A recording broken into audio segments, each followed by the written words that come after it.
This is Peter Kremer, a professional CSGO caster who in February 2023 found himself on a supply run through the war-torn nation of Ukraine. This is a story about how he and his casting mentor would travel from Lviv in the west to only miles behind the front line of the Russian invasion. This interview was recorded in March of this year, shortly after his return, and acts as a fascinating snapshot of what life within Ukraine was like 1 year into the war. Hi, I'm Kremer. Pleasure to meet all of you.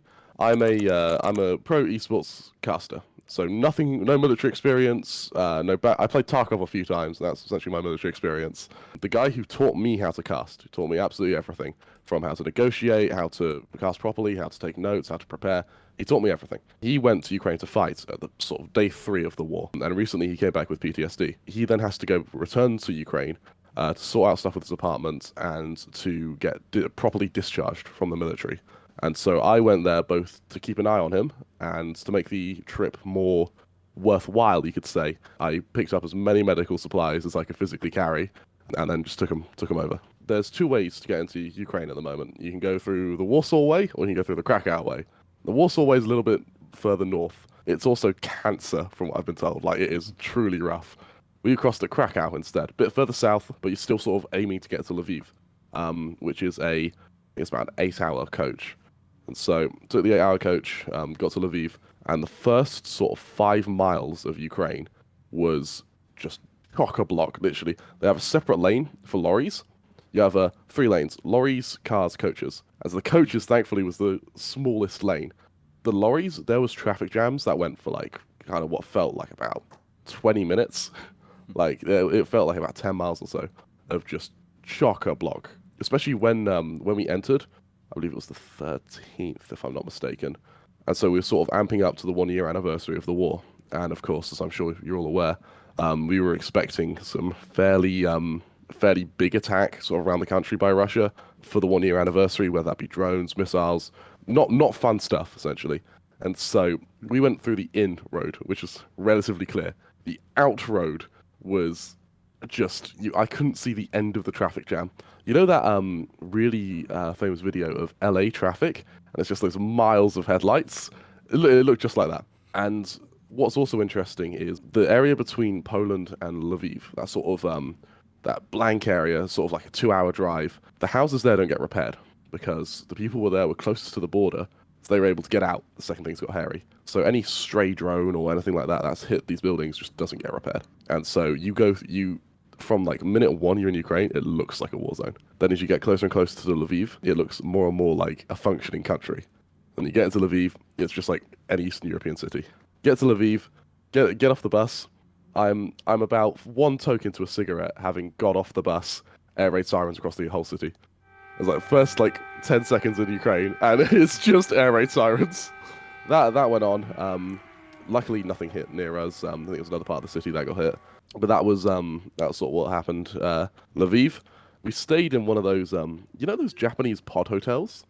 Mm-hmm. We stayed in like one of those. It was surprisingly good. Everything in Ukraine is really cheap as well. So like, one night in a relatively comfortable hostel was, I think, €9. You know how you see a police officer, it's like, whatever.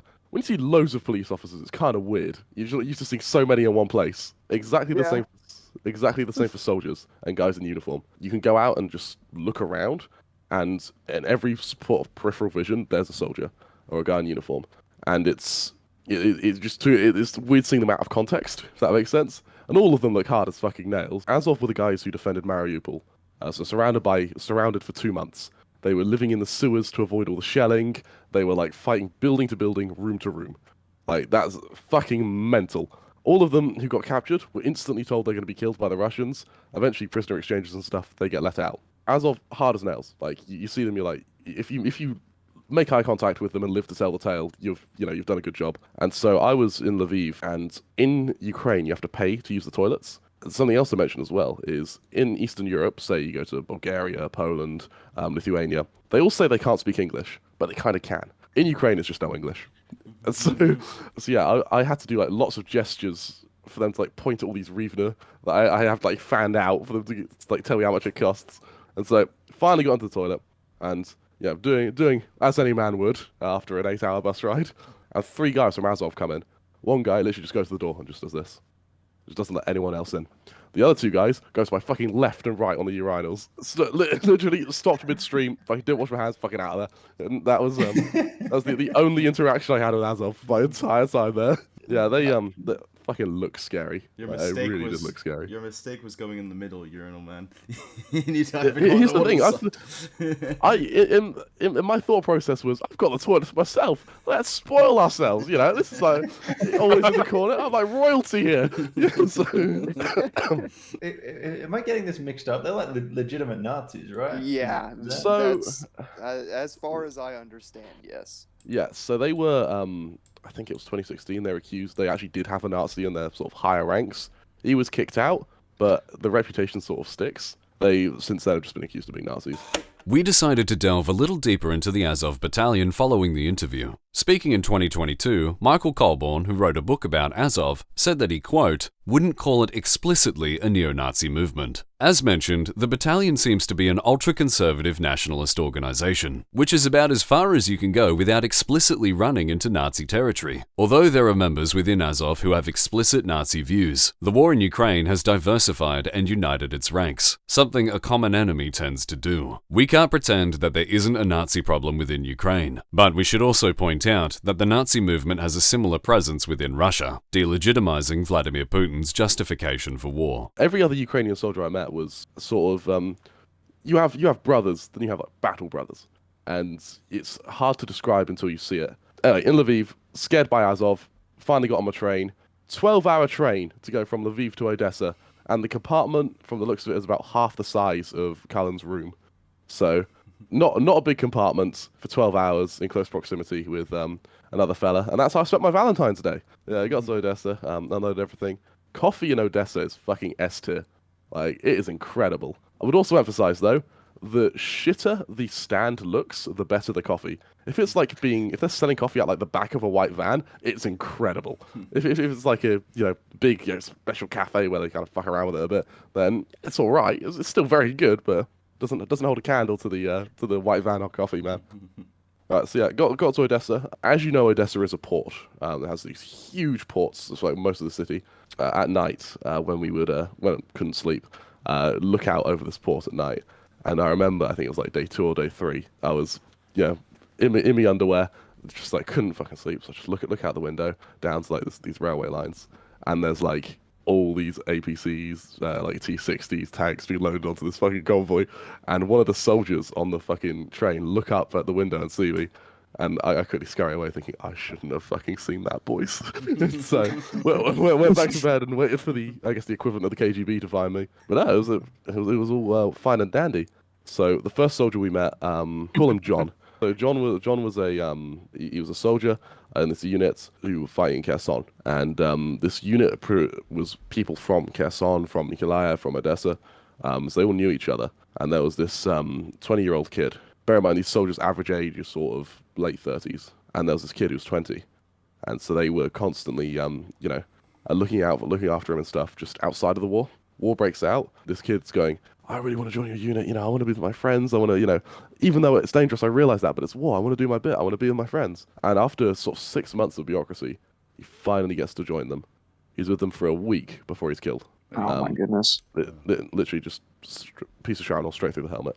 And the other young guy in the unit says like a 20-year-old, 21-year-old.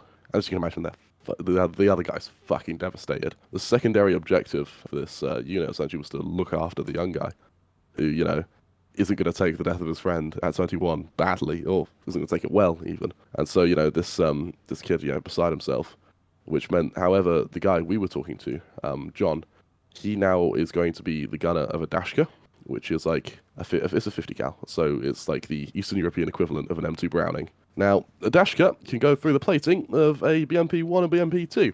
So what that means is the second he starts up on that, he becomes the target. He was posted doing his stuff on the Dashka, and one night, and he was saying this to us sort of a couple of days before he returned, he sort of, at his post, fucking weirdly quiet. That's something else as well. In Ukraine, always something's happening. No matter what time it is, something's happening. It's never quiet. So he finally gets a bit of a lull. He is almost ambushed by 20 Russian soldiers. The only reason he sees them is because one of them drops something. and he bends over to pick it up, and the moonlight reflects on his helmet. It's the only reason he sees him. And if it wasn't for that, he'd be dead. And so My God. so we decided we bought him some like shoulder and neck Kevlar because he's gonna be targeted. And then I believe we were also able to get him a thermal scope and mount for the Dashka to sort of hopefully prevent that from happening again. But that's one unit in one city, and we're just two guys. You know, if they're having it bad, imagine the guys who are, you know, especially in places like Kremer, you know, Zaporizhia, maybe not so much Bakhmut because it gets quite a lot of attention, but places where you're still on the front lines, there's still heavy fighting, but you don't have the supply routes, or at least established supply routes from foreigners. And I think that, you know, puts into perspective that this isn't a well-equipped, you know, the way the media paints it, it's like Ukraine are like the Avengers, and, you know, Russia are just this like wave of fucking Zerglings coming at them. Like, it just isn't the case. And unfortunately, people die because of it. So the same dude, we asked him, how much training did you get? You know, start of the war, 'cause you've been here for a while, start of the war, how much training did you get before your first battle?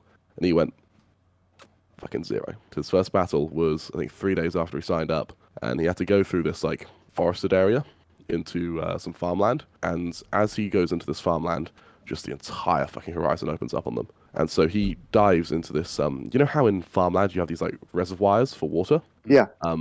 He dives into one of those. Just as that happens, a like rocket from a helicopter lands in the reservoir next to him. Luckily, the sort of mud wall saves him, but from being that close to those explosions, he was shell-shocked to the point where he can't even remember his own mother. And so the guy I was traveling with, he had surgery on his back while we were there.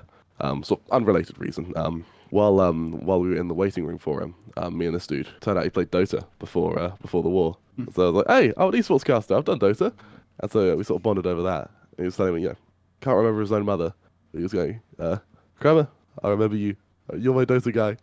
And I was like, fuck, man. So he came back. He's I think it was 3 months on the front lines. For like Americans, I think you have a couple of days on the front lines, at least the 0 line. He had 3 months there. Comes back, he's there for a day. Gets engaged to his fiancée the day he comes back. Same day, gets a call from his commander. We're expecting a Russian attack on the anniversary. You need to come straight back. He gets 1 day of leave to get engaged. Then straight back to the front lines. We were able to supply him before he went back, but that's what's happening now. Vietnam casualties have been surpassed like almost instantly. Korea War casualties, Afghanistan casualties. Like, in terms of people lost, in modern conflict at least, this is closer to sort of World War II. Of course, bigger timescale for World War II, but it's that same, you know, hemorrhaging just human life per day. So this is the unit that we were supplying with the medical equipment. Here it is. Of course, it's not much of a picture because we have had to censor a little bit because it is on the front lines. So those are our boys. As you can see, sort of in them, they've got the perfect splints. The guy in the middle has something called an IO gun. So Jack's been shot. Jack is in a lot of pain. Not because he's been shot, but because we've done the right thing and put a tourniquet on him. Those are fucking agony, by the way. Fuck those. Anyway, we've put a tourniquet on Jack, and you know what? Swag in his sort of omnipotence has decided that we should give him some painkillers. If we want to give him, we give him some paracetamol. It takes like, 20 minutes to kick in? You know, we could inject him with a bit of ketamine, but, you know, sometimes you want to have it hit a bit quicker. So what an IO gun does is it injects whatever's needed directly into the bone marrow. So you essentially... Jesus. You know, so it hurts a bit, but it'll save your life. I imagine it probably does tickle. I don't really want to find out, to be honest. The other thing that's quite interesting in terms of equipment that we heard was, as you know, drones are quite a thing now, in terms of correcting artillery, providing reconnaissance, and if you're feeling really groovy, strapping a F1 grenade to the top and just dropping it on people. So here's the thing. Reddit have kind of poisoned the well a bit here, because a lot of Ukrainians now have seen that, hey, I could just attach a grenade to my Mavic and just drop it onto Russians, and I can watch them crawl around in agony. This is great. They've been shelling us for weeks. Fuck them. You know, so that's something they do. However, when you do that, there's more of a risk to the drone, and so because of that, they're now hemorrhaging Mavic 3s, which is like the go-to drone for this sort of stuff. And so now there's like a big shortage of drones. Loads of people have been using them to just kill people rather than providing reconnaissance or correcting artillery to more effectively kill people. You go to Kiev or like Lviv, for instance. Everyone's really well equipped. The closer you get to the front line, suddenly people get less and less equipped. And then you have the guys who just drove it out themselves, and they're the ones who have the equipment. But if you've been on the front line for 6 months, you know, your hollow sights run out of charge. You have no way to charge it. You're out of grenades. Your foregrip's got like bunged with mud, so you've just ditched it. It's stuff like that that eventually gets worn down. And well, unfortunately for a lot of guys, getting the constant resupply routes is very difficult. There are groups that do it, and I think if I were to return, I'd probably be joining one. But at the moment, they're few and far between, at least compared to what they need. So here's a question you don't hear every day. Do you know what an AT-4 is? An AT-4 is a one-and-done rocket launcher where you shoot it and just fucking dump it, right? The British use what's something called an M95. It's an AT-4 variant. Do you know what they look like? It's an M95 anti-tank rocket launcher. So this one was fired in the Gulf, and I think one of the things that's quite interesting about it is, I believe it's on this side, it has danger explosive on it. Just in case you weren't aware. just in case you weren't aware. Just a disclaimer. Just a little disclaimer. This little bad boy, it can take out a tank. You don't have one of these. Shoulder mount it like so. Here's the trigger. You press it like that, bang, and there you go. Launch it, chuck it on the floor, and off you fuck. It tells you how to zero for fast-moving targets. You can see that. There's the son of an MP in the UK who went, fuck it, I'll go to Ukraine. He sounds like Captain Price from Call of Duty. There's footage of him like with an AT-4 comes out of this forest. There's a BMP shooting at them, and he still comes out of these woodlands, and he's shouting at this dude. Yeah, sounds like Captain Price. I do apologise for the terrible impression I'm about to do. But he's going, shoot it now, get out of the back blast. And as he's like shoving his friend out to actually take the shot, yanks him back in, and they hit this BMP at like point blank. They gave me this, which is something I'm gonna fucking cherish. You were telling me about this. Yeah, I don't know if you could. Oh, that's fucking sick. So this is signed. This is signed by the brigade commander of the 93rd. If you don't know who the 93rd are, Donetsk airports in 2016, they were the ones defending it. They had presence in Mariupol, which is the biggest siege of the war. They have presence in Bakhmut, which is where they are now, which is currently the heaviest fighting of the war. If you're in any of these positions, you're considered a war hero for sort of going through them. They've been in all of that and the Kharkiv counteroffensive. These guys are fucking legends. That's really cool. I'm really happy with that. Do any of you read Shrillick? Unfortunately, I don't. Has anyone played a game like Dota or CSGO at any point in your lives? You should recognize what this says then. This says cock. And this was the idea was the unit that supplied us that we were talking to. They thought it'd be quite funny to get a cock patch. Then we also got fucking cock squad. I'm sorry. Fucking cock squad. This is the next one we got, which is I should hold this on to the camera. So before the war, essentially everyone they were all football ultras. So like the guys who go to every single game, they're the ones who start fights and launch flares and jump like rivals. They were all football ultras for their like local team. It's like the Odessa guys every weekend would go beat up the guys from Mykolaiv. The guys from Mykolaiv every weekend would go beat up the guys from Kherson. And it just sort of goes around, comes around, right? War broke out and they went, hey, shit, let's just beat up Russians. They went, awesome. It's a same unit, by the way. Same unit as the cock unit. And they're very, very good soldiers, believe it or not, because they kind of used to being in a scrap. So yeah, that was that unit. There's only about 100 of these in existence. So I'm very, very happy to have one of these. We go to this medical shop, and bear in mind, don't speak any Ukrainian. So you go into the shop, you sort of do your gracious, Dobre dan, whatever, and just hope that was enough. And these guys come over instantly in English. Oh, Lucas, how have you been? You're shaking his hand and stuff. And so what Lucas did when he was fighting was he shot down a Russian helicopter, and they traded the wing of this helicopter at the tactical shop for Kevlar. And they have this, like the top of the shop, above the counter, this displayed shot down Russian helicopter wing. They also gave me this, which is kind of cool, GB pride and all that. What's cool about this, actually, I'm going to try and turn off my lights and we'll see if this works. So if you can just about see, it glows in the dark. Yeah. I saw it there for a sec. So that's kind of cool. Granted, fucking would get me ruined on the front lines, but you know what? That's okay. But it's the price of looking cool, right? The drip. So just imagine a Russian being like, you see like a glowing Union Jack and it just flag. Yeah, Drip or drop. Fascinating.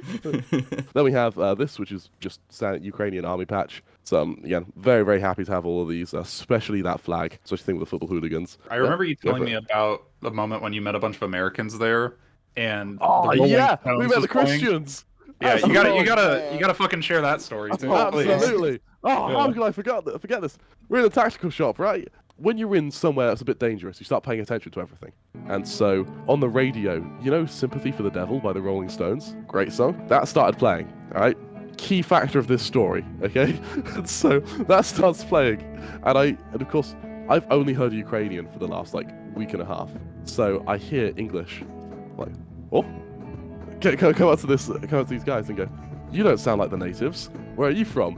And they go, this guy he's from rural Oklahoma. He has this smooth ass cowboy accent. He has a mustache, a bit bushier than Swag's, and it's going grey. And he goes, wow, so we're from we're from a Christian missionary group. We're delivering medical supplies. Well, that's fucking cool as fuck. Alright, where are you guys, where's the rest of them from? Goes, well, I'm from Oklahoma, but the others, they're all Texas boys. You're American. No, sir. I'm from Kentucky. Yeah, we're real cowboys. It's like, oh my god, you're so cool. And so these guys, Sympathy for the Devil playing in the background made this even better. I was sort of going, well, what's your story? Why are you in Ukraine? He goes, well, we were in Syria with the Apigay. We were in Africa for a while, and we decided the Ukrainians, they need our help. So we came over, and here we are. Hey, where are you from? You're from Britain? Wow, hey, come to our church. We'll love to hear your story. I thought, all right, this is fucking awesome. Shook their hands, left the shop, completely forgot who they were, and never got to go to the church. So just forgot everything. It's like, oh man. I went to the tactical shop the next day, praying they would be there, but they'd obviously bounced to do whatever it is they came to do. But I really haven't get to bump into them again. They were really cool. This was interesting. When we were at the pub where we met the guys who sort of gave us this stuff, there was guys would come up to the Ukrainians on the table, speak to them in Ukrainian. The Ukrainians would give them permission, and then they'll talk to us in English, and they'll sort of go, "Hey, where are you from? What are you doing in Ukraine?" We'll say, "I'm from England, Sweden, humanitarian work, yada yada yada," and they'll just buy us drinks. Say "Thank you for helping our country" and stuff like that. That's fucking sick. It's weird, a weird feeling. It does show you the country's united. I didn't see a single piece of pro-Russian propaganda, or not even propaganda. I just didn't see anything pro-Russian, vehemently against Russia. So you got more drinks coming. Oh shit! All right, I guess another 2 shots for me. And somewhere in that, I agreed to go to the gym at 8 a.m. the next morning with these Ukrainians. Right? They didn't tell me it was a soldier's gym. All right, and so we get there. I'm 6'3". All right, and as you can see, not exactly a small fella. I was the smallest there. All right, put that into perspective. Right, and so the Ukrainians, they go, when in gym, you have 2 rules. Number 1, don't die. Number 2, don't make pizza. What's making pizza, John? And he goes, when you throw up, it's circular on the floor and there's chunks in it. It's like pizza. And so the Ukrainian term for throwing up is make pizza. So those are the rules of the gym. Don't die, don't make pizza. The Ukrainians, these guys are as strong as fucking oxes. And they're just fucking tossing about weights that I could even dream of fucking getting to. No, I'll try and keep up for the first set. My arms are fucking shaking by the end of it.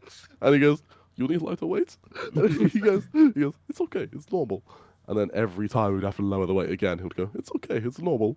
And so we got to the end, and I was just fucking dying. It looked like I'd stepped out the shower, because how fucking sweaty I was. And of course, Ukraine isn't exactly known for being a warm country.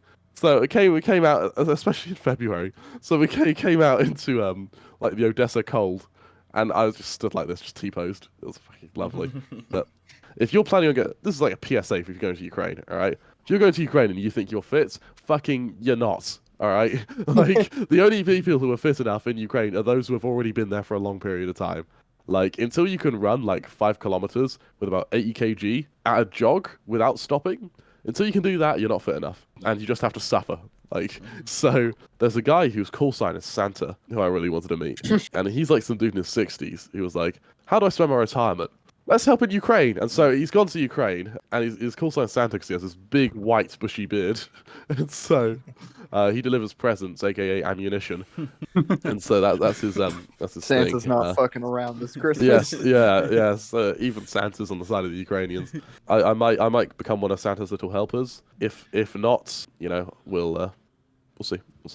What's interesting with Odessa actually is it's not cold because of temperature. It's cold because of wind. I would have to do degrees. I don't know freedom units, but it's about 5 degrees sort of average in February time. But of course, with wind, it goes down to about 0, -1, -2, which is manageable. You know, I'm from the coast on the UK, so sort of wind chill is something I'm just climatized to. So thankfully that didn't ruin me as much as it did Tenchi, who's used to like Swedish cold, which is just like no wind, cold, snow. And so big difference, which he learned the hard way, unfortunately. Yeah, journey back was all right until we got to the border. So, got a story about the border. Lucas, he got a Russian helmet and a Russian tanker's like headset. And so we were going through Ukrainian border security, and we are the only 2 fighting-aged males on this coach. Everyone else is like a babushka.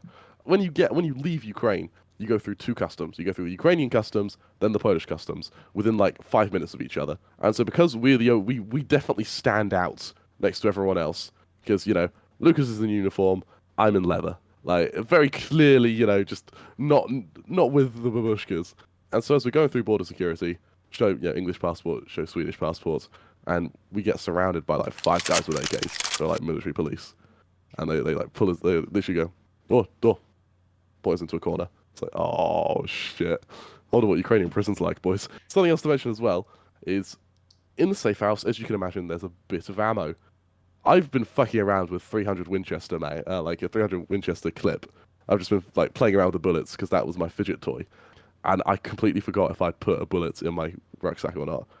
And so the Ukrainian guy, our bags are already taken off the coach. He just points and goes, "This yours?" I went, "Yeah." I went, "Awesome." Just fucking starts tearing stuff out. Goes, any bullets, any ammo, anything we should know about? Like, well, just like chucking stuff. I was going, I don't think so. And then pulls out this. He goes, "Oh, you'll get this." And give it to me. And okay. Continues going through my stuff. They go through Lucas's stuff. Pull out a fucking Russian helmet. Yeah. What's this? Yeah. And Lucas is going, it's a Wagner helmet. There's only one way we could have got on a Wagner helmet. And so there's like a knowing smile appeared on the other 5 guys. That's all looked at each other. Everyone relaxed and we let through. But there was like a 3-minute period where I thought, we're going to get fucking killed. Like, no, understandably. Yeah. After Lucas's first tour in Ukraine, we were casting an event in Sweden. And he gave me a 50 caliber bullet that he shot out of an M2 Browning. I thought, that's fucking awesome.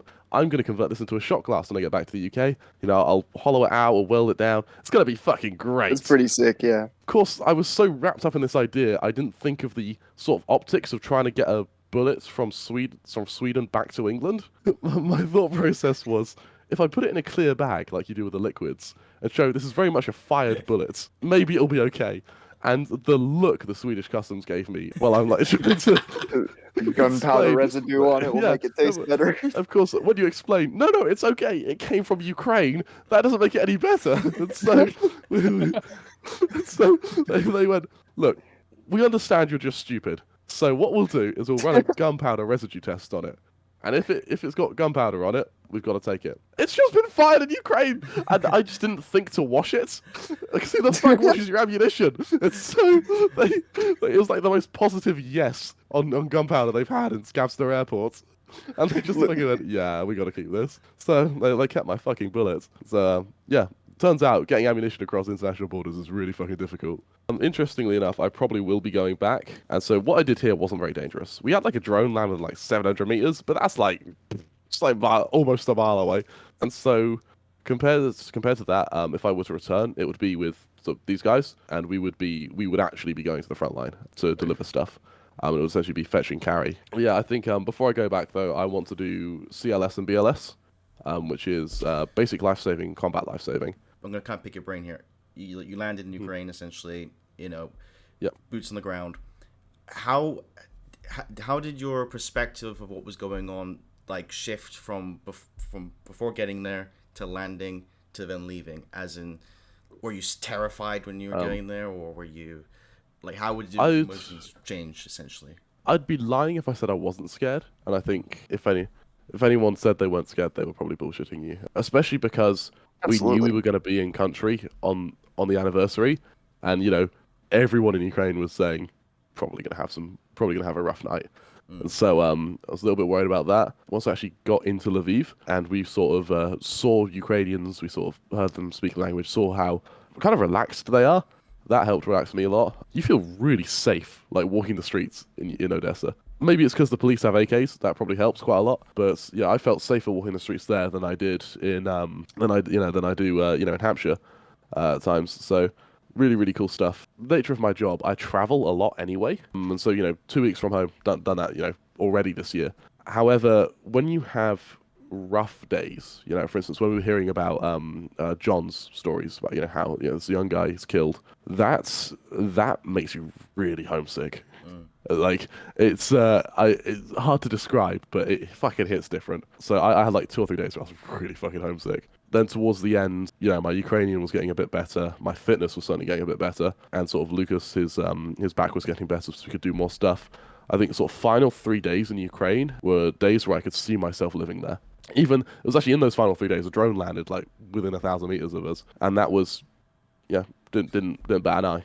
I think you do have an adjustment period, but if you're with the right people, the people you're with are relaxed, sort of know what they're doing, then it becomes very easy for you to relax. What would you say your biggest surprise was when getting there? Like, because we only hear it from an outsider's perspective on the news and everything. So what was something that you kind of didn't expect to see, or something that surprised you that people wouldn't know about from the outside, essentially? People help each other. Like, they really help each other. Something that's quite taboo in the UK is asking someone for a cigarette. That usually means you're about to be stabbed. In Ukraine, just give them one. Like, what? What do you mean kindness? I was like, yeah, just give them one. I was like, oh, all right. It's you can just talk to anyone, and even though everyone's quite guarded because, of course, at war, when you are talking to them, they're really friendly. And I think that is because they realize that petty grievances and interpersonal conflict isn't going to help win. And so that's everything. Just everyone had to get very mature very quickly, and it all just get pushed to the side. How do they see the war ending? They see it ending with a Russian loss. Even if they were street to street in Lviv, fucking babushkas would be chucking Molotovs out of windows. Like, they, as a country, they're going to fight tooth and nail out in every single populace. I mean, look at Bakhmut, for instance. That isn't a big city. Well, it's not even a city. It's like a village. And that's being fought tooth and nail. Mariupol was 2 months to take Mariupol. Imagine what Odessa's going to be like. Imagine what, bear in mind, Odessa is close enough to the Moldovan border for, like, NATO to get an erection. Like, if it comes that close. The consensus of the guys we spoke to was they predict if Belarus joins the war, then Poland will. Or another country like Moldova, Romania will. And they'll get that extra layer of protection. Furthermore, sort of the topography of Ukraine, that sort of northern part of Ukraine is just flat. You're not getting tanks over that. Like, you poke your turret up and a javelin's coming straight for you, or an AT-4, or pretty much anything. Even an RPG, it just isn't going to work pushing from the north. And as we saw, the Kharkiv counteroffensive worked because of that. So I'm really interested to see sort of how it pans out if the Ukrainians are right. But I haven't met a single Ukrainian who thinks they're going to lose. Something which I think the American military don't really grasp is in Afghanistan, right? They weren't meant to be there. Yeah. They were there as professionals doing a job, whereas the Ukrainians are defending their homeland. Every shell that lands is their house, a friend's house. It's their children, their wives, their friends, families. They're the casualties, the civilian casualties. It's not. They're it's defending their backyard, like you said. Exactly. Yeah. They're still treating them humanely when they've surrendered. For the most part, I've not seen any footage of them just executing prisoners. There was, actually no, there was. There was one I remember 6 months ago. Yeah, it was about 6 months ago. They were shooting prisoners in the back of the knees, weren't they? Yeah. Yeah. So I don't know if anything's happened past that, but from the looks of things, hasn't been anything else past that. Yeah. Based on the writing I did for this month, I mean, the scaling is completely, because I ended up writing this month's news, at least the original script, with the notion of, like, it's the 1 year anniversary, war's not ending anytime soon. The scale in which Russia is continuing to do things, Russian casualties, the crimes of war, we'll just call it, with the indoctrination. I mentioned book burnings, ton of other stuff happening. It does not even compare. Because obviously there's misdoings, there's corruption on both sides, stuff like that, but tomato, I steal 10 cents out of the register versus, a corporation stealing millions. Exactly. It's the same crime, but come on, Exactly. it's very much like that. So it's hard to not empathize with that mentality of like, look, there's innocence on every side, right? No civilian population is starting wars and pissing on each other, you know, one way or another. Like a bunch of Russians did not wake up one morning and say, I want to have a rifle in my hand, go over the border, you know, and step on a mine and explode. Because that's how I thought my day should go. Because we want this much territory and region that you know we think big man in the fucking castle we deserve, right? So like the mentality of the Ukrainian people, as you sort of spoke about, is entirely understandable. When it's like, if we lay down our weapons and walk away, we're done. Doing an offensive war of conquest in violation of international law, like literally like a colonial endeavor, and you're saying the West is trying to control the world. Like, bro, no what one are you fucking doing? believes you, dude. Not even the people who agree with you believe you. It reminds me of that the bit in like Chernobyl where it's like it's that attitude of, oh, you didn't see graphite. It's like, yeah, well, we did. We found it. No, you didn't see it. You didn't, because it's not there. It's like it's the same thing. It's like, no, we're not at war really with Ukraine. It's like, well, you are. You've got 300,000 troops or like casualties, and you know, and they're like, no. You're like, yeah, there is, but there isn't. But credit where credit is due to the DPR, the Donbass People's Republic, which is like a portion of the Russian army. They're really transparent with their numbers. They apparently they've been getting bollockings from the Kremlin because they've been going, yeah, we lost 300 people today. God, it sucks. Here are their names. Like, they're really transparent with it.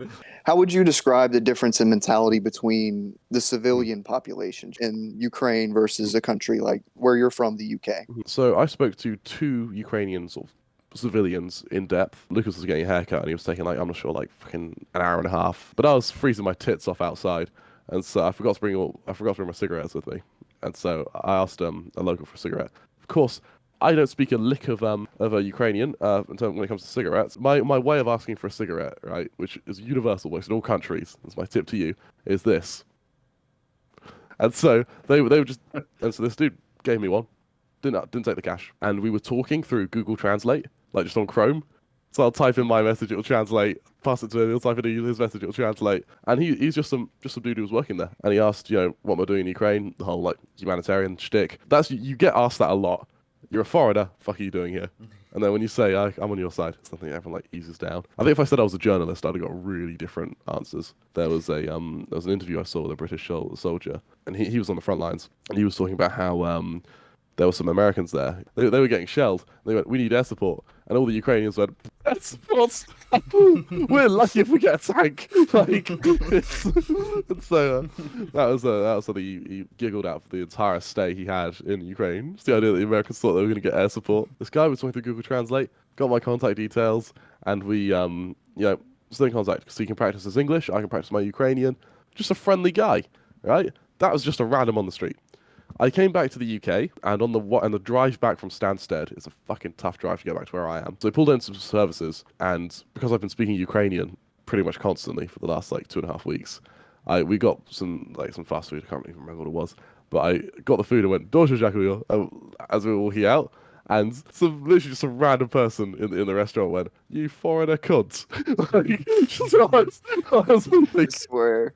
So that's the difference. Yeah, what does that look like? Inclusivity is done right in Ukraine. There's like 35-40% women soldiers. A really high amount. And that was my reaction. There are transgender soldiers in there. Because it's not used as an advertising ploy, you just don't notice it. It's like, oh, they're just effective soldiers.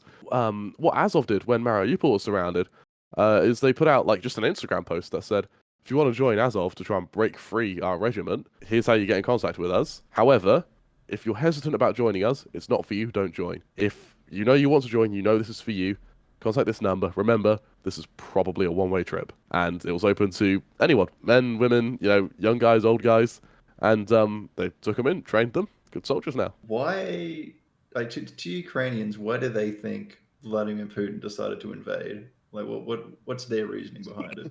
What's their take? I didn't ask them this directly, so it's based off sort of what I've heard in conversation. The consensus I got from them was Putin didn't like the idea of losing power, and so a war like this sort of draws away from the fact that his grasp on Russia was slipping. Yeah, that's all speculation, How long did they generally expect the war to last? I think a lot of us are hoping the end of the year, but it entirely depends on how successful the summer is. Given the rates in which the sanctions are hurting the Russian economy, the rate in which relationships between Russia and China are souring, I think that probably the end of the year. No more than 3 years, I think. The second Wagner decide to back out, Russia are fucked. Wagner like, yeah, fighting civil wars in Africa was so much easier than fighting against like combined arms.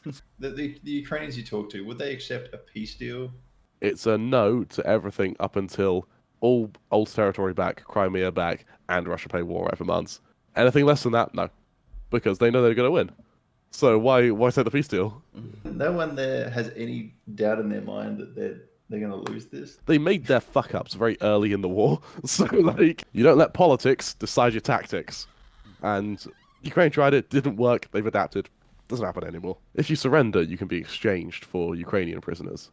And the Ukrainian prisoners will just go straight back to the front lines. The Russian prisoners will get killed by their own. So they end up dead anyway. So it's a +1 advantage no matter. Yeah, exactly. You're just like respawning troops, essentially. So. Fucking dodgeball. Yeah, exactly. Is there anything that you'd say to everyone watching? Every bit of foreign support that comes to Ukraine, even though sometimes it gets misconstrued and is sort of portrayed the wrong way, whether it be by media leaning either left or right, at the end of the day, it's still very real people who are dying. And as much as we meme about Russian conscripts being terrible, at the end of the day, that's still another house, another trench, another foxhole that has to be cleared. And unfortunately, the only way to do that is with human life. And what has been a very tragic conflict, frankly, is only going to get worse come the summer. And so now, more than ever, especially to the Ukrainians and to the foreigners who are in Ukraine helping, international support is not just important, it's paramount to the success of the nation. So with that, hope you will continue your support. Slava Ukraini. The world is full of pretty little things, but most are there in Ukraine. The world is made of steel and leather. There my heart abides forever. Hey, hey, hey, Sokoły, omijaczy góry lasy doły. Dzwon, dzwon, dzwon, dzwoneczku, mój step